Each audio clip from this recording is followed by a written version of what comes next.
filofaks mi je dal, pa ne samo meni, tudi celim generacijam, neko mentalno, duhovno moč. Sedim na teh štengah, to so ikonične štenge.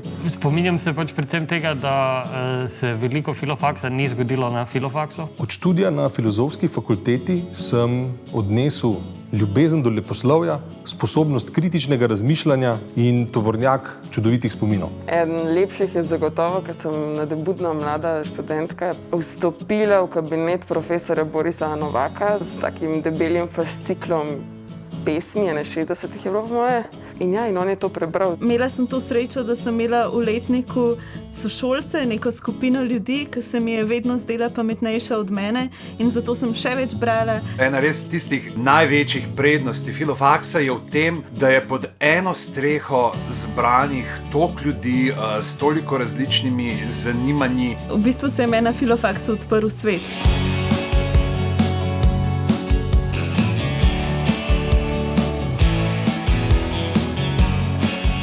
Ko se ljudje enkrat navlečejo na ta mehanizem lajkov in notifikationov, ni za pričakovati veliko drugega kot masovno produkcijo informacij slabe kvalitete. Enačenje mnenj z dejstvi, kar se dogaja danes, to je pravzaprav tisto, kar nas je tudi privleklo do sem. Zdaj gre za to, da je 15-letnik veliko bolj nagrajen za, po domače povedano, mešanje dreka jezikovnega, kot je bil 10 let nazaj.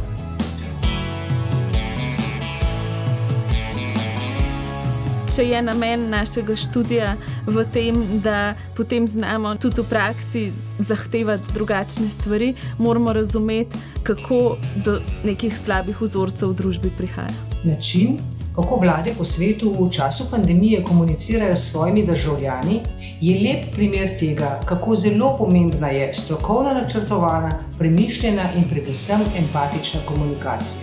Vprašanje o enakosti spolov, o seksualni identiteti, pravici do odločanja o lastnem telesu. Torej, odgovori na ta vprašanja so mi tako samoumevna, da mi je zastrašujoče, kdaj videti, da tudi za druge niso. To obdobje strahu se krepi in deloma je potrebno psihologijo množic v tem smislu razumeti.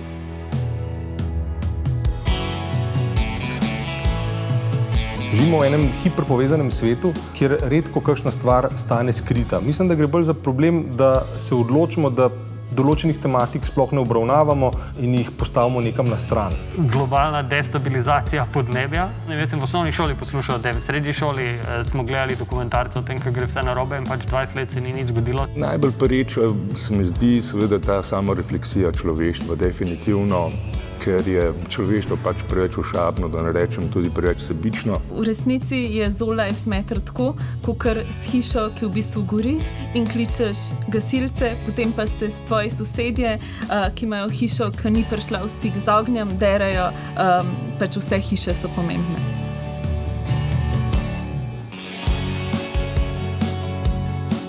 Včasih se mi zdi nerodno, da moramo ljudi prepričevati v pomembnost nečesa. Pomembno je, umetnost je pomembna, humanistika je pomembna. Pomen humanistike v današnji družbi in v družbi prihodnosti pravzaprav ne, da bi se manjšal, ampak mora postajati vse večji. Učenje jezikov bo vedno pomembno.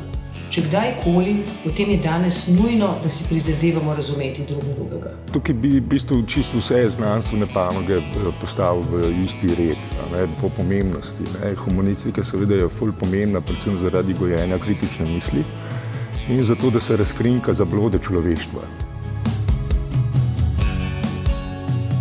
Francoski antropolog Claude Lévi-Strauss je nekoč dejal, da bo 21.